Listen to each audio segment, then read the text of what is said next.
अपनी बातचीत आगे बढ़ाता हूं और आप सबसे विमल जी के साक्षात्कार के कुछ अंश साझा करता हूं। मधु धवन जी के प्रश्न कहानी कुल मिलाकर किस प्रकार की कहानी है के जवाब में विमल जी कहते हैं कि कहानी वास्तव में रूढ़ियों को तोड़ने वाली कहानी है। उनकी कहानी न केवल साहित्यकार की रुचि पर आधारित है, बल्कि वह अपने समय के प्रमुख बिंदुओं पर उत्कृष्टता से उतना ही प्रभाव डालती है। विमल जी ने कहानियों में फौरीपन नहीं दिखाया है, उन्होंने जैसा महसूस किया वैसा लिखा, फिर चाहे वह भयावह हो, रहस्यात्मक हो या विमल जी की मूल प्रकृति का पर्याय हो। अपनी कहानी के विषय पर विमल जी कहते हैं कि यह नई कहानी कथा के स्तर पर जीवन की सच्चाई को ग्रहण करती है। वह किसी कल्पना, किसी झूठ, किसी पाखंड या आडंबर को स्वीकार नहीं करती है। उसकी औरत औरत है, वह झूठी, सती या वेश्या नहीं। अतः नई कहानी में खलनायिकाओं की कोई जरूरत नहीं, जिनकी पहले जरूरत होती थी।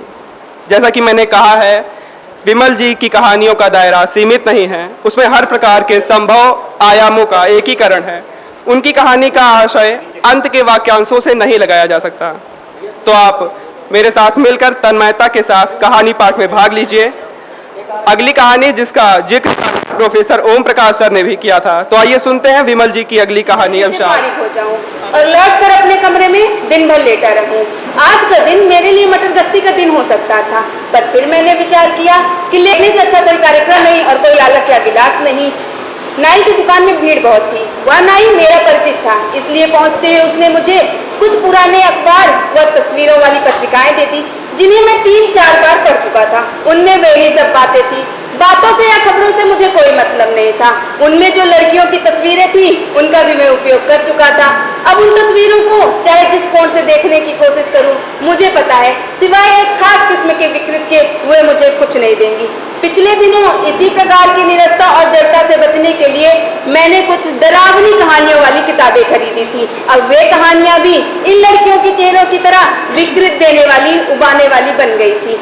कहानियों और लड़कियों की समानता का ख्याल आते ही मेरे मन में एक संतोष सा उत्पन्न हुआ, पर यह संतोष किसी किस्म का पूरा संतोष नहीं था।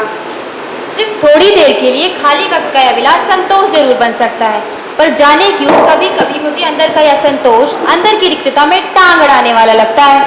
मैं कुछ कहने ही वाला था या मेरी कुछ कहने की इच्छा हुई, यह बात मुझे अचानक याद आई। हालांकि उतनी देर पत्रिकाएं हाथ में लेकर मैं कुछ खोजने की कोशिश करता रहा। अपने आप से पूछते हुए मुझे ऐसा लगा तब तक मुझे वह कहने की याद नहीं आएगी जब तक मैं यहाँ बैठ नहीं जाऊँगा। लेकिन यहाँ बैठने का मतलब है उतनी देर इन गिरते हुए बालों को देखना और लोगों को कोसना कि उनके बाल जल्दी जल्दी क्यों बढ़ जाते हैं। वो यहाँ जल्दी चले आते हैं, कुछ दिन प्रतीक्षा नहीं कर लेते। अचानक मुझे वह बात याद आई जो मैं नाई से पूछना चाहता था। दरअसल मैं नाई से पूछना चाहता था क्या वो मुझे पास की दुकान से बुला लेगा। जब मैंने उसे पूछा तो उसने कहा हाँ वह जरूर बुला लेगा, लेकिन उसकी भी इच्छा यही थी कि मैं चाय यहीं क्यों नहीं मंगवा लेता। मुझे यहाँ चाय पीने में सिर्फ एक ऐतराज था, यहाँ हाथ या कोनियाँ टिकाने की कोई मेज या कुर्सी नहीं थी। फिर चाय का प्याला उतनी देर हाथ में पकड़े रहने पड़ता। मैं उन लोगों में से नहीं हूँ जो नाई की दुकान पे चाय पीना इसलिए नहीं पसंद करते कि यहाँ पे चाय में बाल उड़ उड़ कर गिरते हैं। मैंने पत्रिकाएं दूसरे आदमी को पकड़ा दी और बाहर चला गया। इसी सिलसिले में मुझे एक और बात याद आई है। हर नाई की दुकान के पास एक चाय की दुकान भी होती है। ऐसा हो ही नहीं सकता कि नाई की दुकान हो और चाय की दुकान ही ना हो। चाय की दुकान बहुत बड़ी नहीं थी, परंतु इसके पहले जब जब भी मैं यहाँ आया हूँ, मेरे अंदर डर बना रहता है कि कहीं ऊपर की छत मेरे ऊपर गिर न पड़े।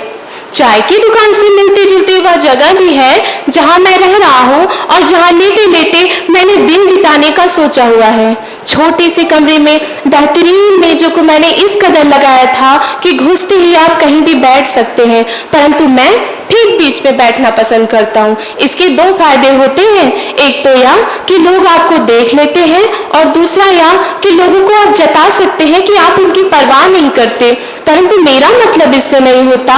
बीच में बैठने का अजीब सुख क्या होता है कि आप किसी की भी बातें नहीं सुन रहे होते, क्योंकि बगल बैठे लोग तो बातें ही कर रहे होते हैं और बातों में भी क्या, वही गाली गलौज और अपनी प्रेम कहानियों की बातें जिनका कोई अर्थ नहीं होता, परंतु वे अपनी बातों में इतने तन्मय होते हैं कि उन्हें बगल बैठे लोगों की परेशानियां तो दिखाई नहीं देती, जो शायद उनकी बातों से परेशान भी हो रहे होते हैं।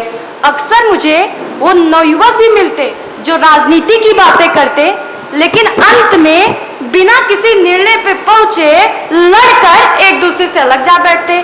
मैं उनकी बातें सुनता और मन ही मन देश की स्थिति का अंदाजा लगाता। मैं हिसाब लगाता कि वो नौयुवक किस गज से मेरे देश को आगे ले जाने के लिए तैयार है, लेकिन अंतों उनकी तरह निराशा का होता।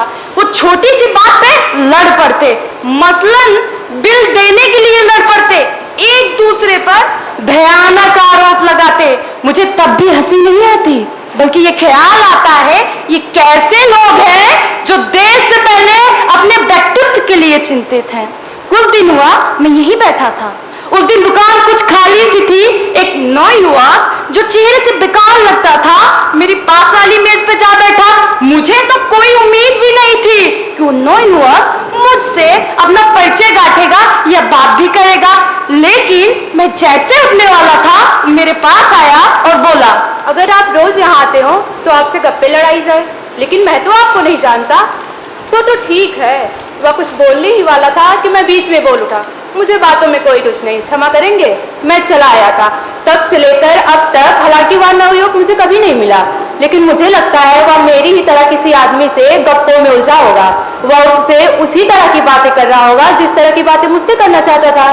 जैसा कि मैंने पहले बताया, मुझे विश्वास नहीं था कि वह नवयुवक मेरे पास आएगा और मुझसे बात करेगा। यह सब तो अचानक ही हुआ। जब मैं बीच की कुर्सी पर बैठा था तो किनारे की कुर्सी पर बैठा एक नवयुवक मुझे उसी की तरह लगा।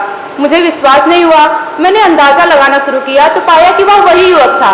वह चुपचाप बैठा था। मुझे उससे कोई मतलब नहीं हो सकता था। लेकिन खाली रास्ता में वह कब आया? क्योंकि जब मैं बैठा था तो वहाँ कोई नहीं था। मैंने मन ही मन में सोचा, क्या पता वह रोज ही यहाँ आता हो और मैं ही उससे ना मिलता हूँ या मैं ही उससे ना टकराया हूँ।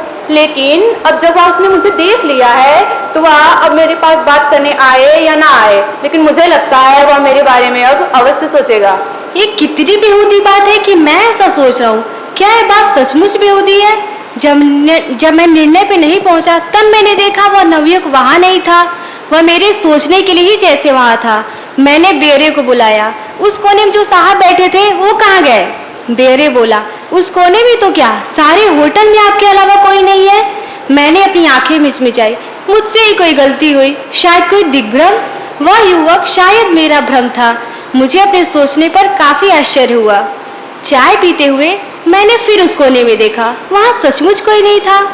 हो सकता हो बाहर रोशनी की नजर से अंदर अंधेरे में रोशनी का जो धब्बा बना हो वह उसका हो। परंतु ये सारी संभावनाएं जब एक खास डर की तरफ जाने लगी तब मैं चौंका। मैंने पिछले दिनों कुछ अजीब सी कहानियां पढ़ी थी और उन कहानियों की तरह कुछ भी घट सकता है, इसकी तो मुझे कल्पना भी नहीं थी। मैं प्रतीक्षा करने लगा कि कितनी ही जल्दी नाई की दुकान से कोई आए और मुझे बुला कर ले जाए। मैं इंतजार नहीं कर सकता था। जैसे ही मैंने अपनी चाय खत्म की मैं नाई की दुकान की ओर भागा। मैं सचमुच बहुत जल्दी में गया था। यह जानते हुए कि मेरा नंबर अभी दूर है, मैंने नाई से कहा, जैसे ही मेरा नंबर आए मुझे जल्दी से बुला लेना। यह कहकर मैं बाहर आ गया। सड़क के आर पार लोग जा रहे थे। उन लोगों को देखकर मुझे उस नवयुवक की याद आई। दरअसल मैं उस याद से भागना चाहता था। उस बात को लेकर मेरे मन में हल्का सा डर था कि कहीं फिर वैसा ही कुछ न दोहराया जाए। मैं लौटकर वापस आया। अब भीड़ कम थी। मुझे अंदर आते देखकर नाई ने मुझे इशारा किया कि मैं बैठ जाऊं। नहीं नहीं, यह बारी मेरी है, एक छोटे से बच्चे ने कहा। रुको, नाई बोला, तुम्हारे बाल रुक कर काटे जाएंगे। नहीं, मैं नहीं रुकूंगा। बच्चे ने पैर पटकने के अंदाज में जिद की। उस बच्चे के होंठ सूखे हुए आलू की तरह हो गए थे और अगर मैं भी जिद करता तो निश्चय ही बाहर रो पड़ता। हम तुम्हें 2 गुब्बारे देंगे, नाई बोला। 2 नहीं, बहुत सारे गुब्बारे, एक दूसरे आदमी ने कहा। नहीं, मैं गुब्बारे नहीं लूंगा। लड़का जिद पर अड़ा रहा। हम तुम्हें कहानियां सुनाएंगे, एक बूढ़े ने कहा। वह बूढ़ा पीछे बैठकर अखबार पढ़ रहा था। उन लोगों की बातों से लग रहा था जैसे बच्चे को लालच देकर मुझे ही समझा रहे हो कि मुझे इंतजार करना चाहिए। मैं निराश होकर पीछे लौटने ही वाला था कि बच्चे ने मेरे कपड़े छू लिए। अंकल, पहले आप आइए, मैं अपनी बारी बाद में ले लूंगा। मुझे लगा बच्चा या तो मजाक कर रहा है या तो व्यंग, या तो इसमें भी उसे मनोरंजन ही मिल रहा है। नहीं बेटे, तुम। मैं आगे कुछ बोल नहीं सका। नाई ने कुर्सी खिसका दी और मैं बैठ गया। मैंने पीछे शीशे में देखा 2 बूढ़े खिसियानी हंसी हंस रहे थे। बच्चा बड़ा समझदार है, एक बूढ़े ने कहा। हाँ, दूसरे बूढ़े ने पीछे यानी मेरी तरफ देखते हुए कहा। बच्चा उठकर बाहर चला गया था। नाई ने मुझे सफेद कपड़े में चारों तरफ से लपेट दिया था। मेरा सिर्फ सर बाहर था, बाकी सब कुछ उस सफेद कपड़े के अंदर। इसी बीच मुझे एक भयानक बात याद आई, जैसे किसी ने किसी मरे हुए आदमी को सफेद कपड़े में चारों तरफ से लपेट दिया हो। मैं आपको आवाज देकर बुलाने ही वाला था कि आप बाहर चले गए। नाई ने बातचीत शुरू की। बच्चा जिद कर रहा था, वरना सोचा था पहले आपको ही निपटाऊंगा। जैसे ही नाई ने कैंची से मेरे बाल काटने शुरू किए, मुझे शीशे पर अपनी शक्ल की जगह काला सा धब्बा नजर आना प्रतीत हुआ। मैंने अपनी आंखें बंद कर ली, यह सोचकर कि यह मेरा भ्रम हो सकता है। आपका शीशा तो ठीक है ना? हाँ साहब, पर इसमें तो मुझे धब्बा नजर आ रहा है। कैसा धब्बा? काला सा। नाई ने काम को रोक दिया। उसने झुककर शीशे की ओर देखा, फिर मेरी ओर देखा और फिर शीशे की ओर देखा। मुझे तो यहाँ कोई काला धब्बा नजर नहीं आ रहा। पीछे से एक बुढ़ा हंसता है, जो शीशे पर काले धब्बे के नीचे दिखाई दे रहा होता है। यह आपका भ्रम हो सकता है। नाई बोला, आप अभी बाहर से आ रहे हैं, हो सकता है ये रोशनी का धब्बा हो।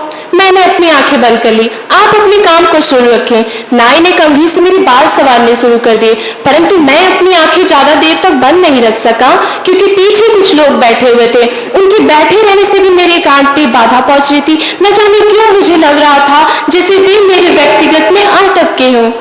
मैंने आंखें खोली। पहले तो एक छोटा सा धब्बा दिखाई दिया। धब्बा ही दिखाई देता तो क्या बात थी।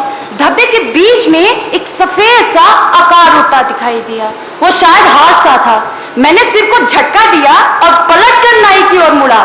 वह निर्विकार था। आप सीधे बैठे रहिए, नाई ने कहा। क्या मैं गलत बैठा हूँ? मैंने सब कुछ भूलने के लिए बातचीत जारी रखी थी। नहीं, नाई ने कहा, आप शायद हिल रहे हैं। पीछे से बूढ़े ने कहा। पहले तो मैं नाई की बात सोच रहा था, उसने नहीं क्यों कहा। फिर बूढ़े की बात याद आई। क्या मैं सचमुच हिल रहा हूं? इसका उत्तर कोई भी दे सकता था, लेकिन मैंने उत्तर की प्रतीक्षा नहीं की। शीशे पर एक अचानक हाथ झुलाया। क्या तुम्हें कोई आकृति दिखाई दे रही है? मैंने पूछा। नाई ने कहा। कौन सी? मैंने घबराकर पूछा। आप भी कैसा मजाक करते हैं, वो आपका ही चेहरा है। जैसे ही नाई ने शीशे की तरफ हाथ किया, मुझे दिखाई दिया शीशे वाले खूंखार हाथ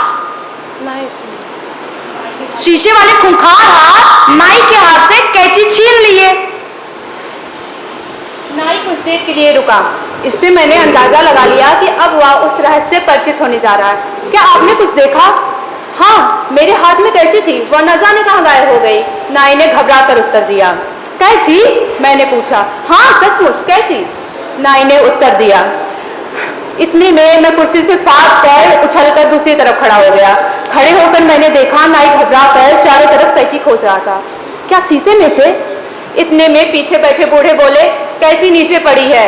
नाई जल्दी से झुककर कैंची उठा लिया और बोला, मैं भी घबरा गया था। भला कैंची कहाँ जाती? यहीं कहीं रहती। वह चुप हो गया। आइए आप बैठिए, कैंची को हाथ में लेकर उसने कहा। क्या आपके पास दूसरा शीशा नहीं है? किस लिए? मेरा ख्याल है कि दूसरे शीशे में कोई प्रतिछाया नजर नहीं आएगी। यह सिर्फ आपका भ्रम है, नाई ने कहा। क्या मुझको? मैं नाई से कैंची गायब होने की बात करना चाहता था, लेकिन नाई ने मुझे बीच में ही रोक दिया। कैंची तो मेरे हाथ से गिर गई थी। क्या आपको पता चल गया था? मैंने पूछा। हाँ अचानक। क्या सचमुच अचानक? हाँ। मैं पीछे के बैठे बूढ़ों को संबोधित करते हुए कहा, क्या आप सबने कैंची को गिरते हुए देखा? वे चुप रहे। मैंने अपना सवाल दोबारा दोहराया, क्या आप सबने कैंची को नीचे गिरते हुए देखा? एक बूढ़ा बोला, नहीं, लेकिन वह कहाँ गुम होती? दूसरे बूढ़े ने ताली बजाने जैसी मुद्रा में कहा। नाई हंसा। साहब, आप लोग तो तमाशा बना रहे हैं, ये बिल्कुल मामूली बात है। कैंची पहले भी कई बार गिर गई थी। चुपचाप बैठे बूढ़े ने कहा, शायद हमारा ही ध्यान ना हो। नाई ने मुझे कुर्सी पर बैठने का इशारा किया। उसने जैसे ही कुर्सी खिसकाई, मैं कुर्सी पर बैठ गया। एक तरफ से नाई ने मुझे कुर्सी पर बैठने के लिए बाध्य कर दिया था और मुझे बैठना पड़ा।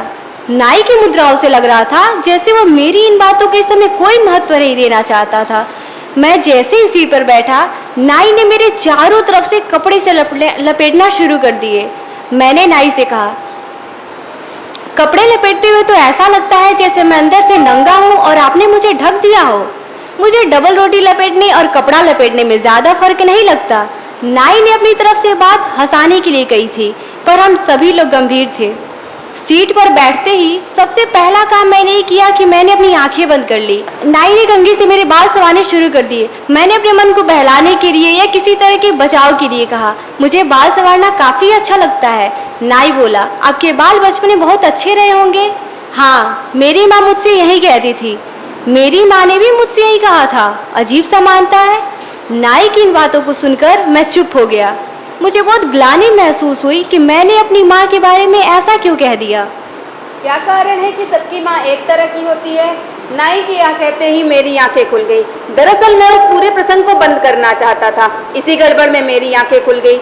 मेरी पहली दृष्टि शीशे पर पड़ी। शीशे पर एक खूंखार हाथ लपलपा रहा था। वह देखो, मैंने जोर से चिल्लाकर कहा। पीछे से दोनों बूढ़े उठ खड़े हुए। बगल के गलियारे से एक आदमी जा रहा था, वह भी खड़ा हो गया। क्या हुआ? पीछे से किसी ने पूछा।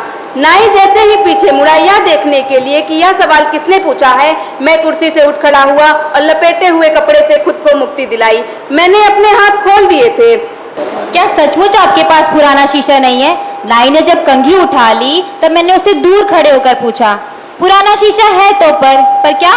नाई को मैंने बीच में ही रोककर कहा, वह बीच में से टूटा हुआ है। मुझे कोई ऐतराज नहीं। आपको तो वह हंसने लगा।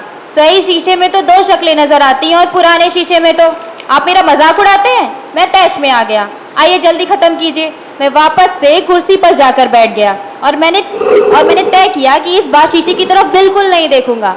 सचमुच मैंने काफी देर शीशे की तरफ बिल्कुल नहीं देखा। स्वभाव से जिद्दी होने के कारण इस निश्चय में मैं सफल हो सका। जैसा कि मेरा अनुमान है, अगर मैं चाहूँ तो किसी भी मामले में काफी कठोर हो सकता हूँ। इसी बीच मैंने एक भयानक कहानी याद करना शुरू कर दी थी। एक कहानी में मुझे याद आया, एक आदमी के हाथ पांव में लंबी घासें उगने लगी थी।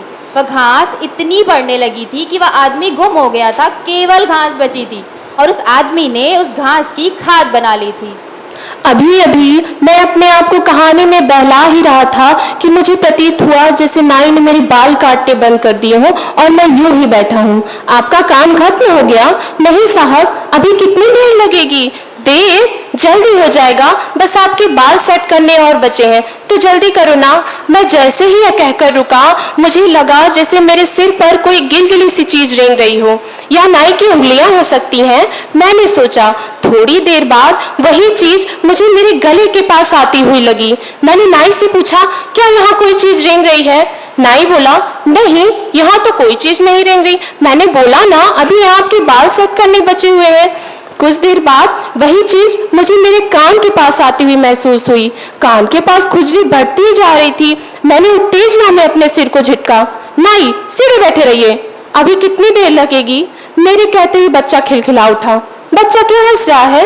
आपकी जल्दबाजी देखकर। क्या पीछे भी लोग हंस रहे हैं? नाई ने मेरी बात का उत्तर नहीं दिया। खटपट से पता चलता है जैसे वह शीशे के पास कोई चीज खोज रहा हो। क्या बात है, उस तरह नहीं मिल रहा? बच्चा फिर ऐसा। अचानक मुझे उस लड़के की याद आई जिसका भ्रम मुझे चाय की दुकान पर हुआ था। ये केवल संजोग नहीं हो सकता कि उस तरह ही नहीं मिल रहा। बच्चे और बूढ़े उठकर मेरे पीछे आ गए थे। मेरे गले पे कुछ रेंग रहा था। मैंने अचानक आंखें खोली।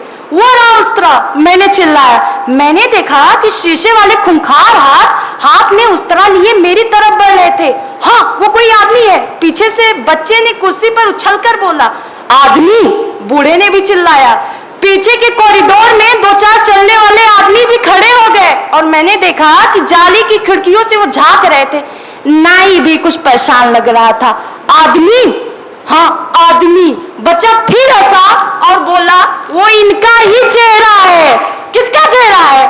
मैंने पूछा। आपका चेहरा है। तो बेटा उस तरह कहाँ है? उस तरह तो कपड़े में लिपटा हुआ है अंकल। और जैसे ही नाई ने कपड़ा झटका उस तरह मिल गया। आप तो बेवजह मुझे परेशान करके रख दिए हैं, नाई ने बोला। क्या आप डर गए थे? बच्चे ने बोला। इतने में पीछे बैठा एक बूढ़ा खखारा और दूसरा उसकी तरफ देखकर हंसा। क्या आप दूसरे शीशे का इस्तेमाल नहीं कर सकते? नाई ने कहा, जल्दी कीजिए, बैठिए, यह बच्चा भी तो जल्दी मचा रहा है। इतने पर दरवाजे पर रुके लोग और खिड़कियों पर झांकते हुए लोग चले गए थे। चाय की दुकान वाला लड़का किसी की खाली प्याले उठाने आया था। मेरे नाखून काट दो, बेरा बोला। नाई ने उसे नाखून कटनी दे दी और एक सफेद कपड़ा लाकर शीशे पर डाल दिया। अब आप शांति से बैठे रहिए। आप सच नहीं मानेंगे, कपड़ा कांप रहा था और मुझे लग रहा था अभी कोई आदमी कपड़े को फाड़ कर बाहर निकल आएगा। कपड़ा कांपता रहा, मैंने अपनी मुट्ठी कसकर बंद कर ली। मेरी इच्छा हो रही थी कि मैं एक जोर का मुक्का मारकर वहां से भाग जाऊं। नाई मेरे बाल बनाते रहा, कपड़ा कांपता रहा। मैं अपने उस निठल्ले दिन बिताने के बारे में सोचकर दुखी हो रहा था। मैंने तय किया कि मैं आज के बाद से डरावनी कहानियां कभी नहीं पढ़ूंगा। मैंने पहली बार भगवान का नाम लिया।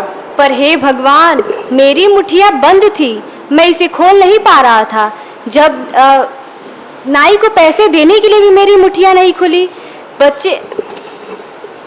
मैंने बच्चे की सहायता से पैसे दिलवाए। नाई को पैसे देते वक्त मैंने फिर शीशे के कपड़े को देखा। वह एक धब्बा उभर आया था, काला सा धब्बा। हे भगवान, मेरी मुठिया बंद है। मैंने मनी मन कितनी ही बातें सोची। मैं बाहर चला आया। मैंने देखा लोगों की मुठिया खुली थी, उनकी उंगलियां चल फिर रही थी, उनके हाथों में लोच था और वे मुस्कुराते हुए घूम रहे थे। मेरी मुठिया बंद थी। मुझे लगा कहीं ये लोग मेरी बंद मुट्ठियों की तरफ ना देखने लगे। मैंने तुरंत अपनी बंद मुट्ठियों को पैंट की जेब में डाल दी। मैं घर की तरफ चला, पर मुझे ख्याल आया अगर मेरी मुट्ठियां नहीं खुली तो ताला कैसे खुलेगा। यह सोचते ही मुझे पसीना आ गया। मैंने सोचते सोचते अपनी चाल तेज कर दी। मेरी मुट्ठियां अब भी बंद थी, बुरी तरह बंद। Thank you.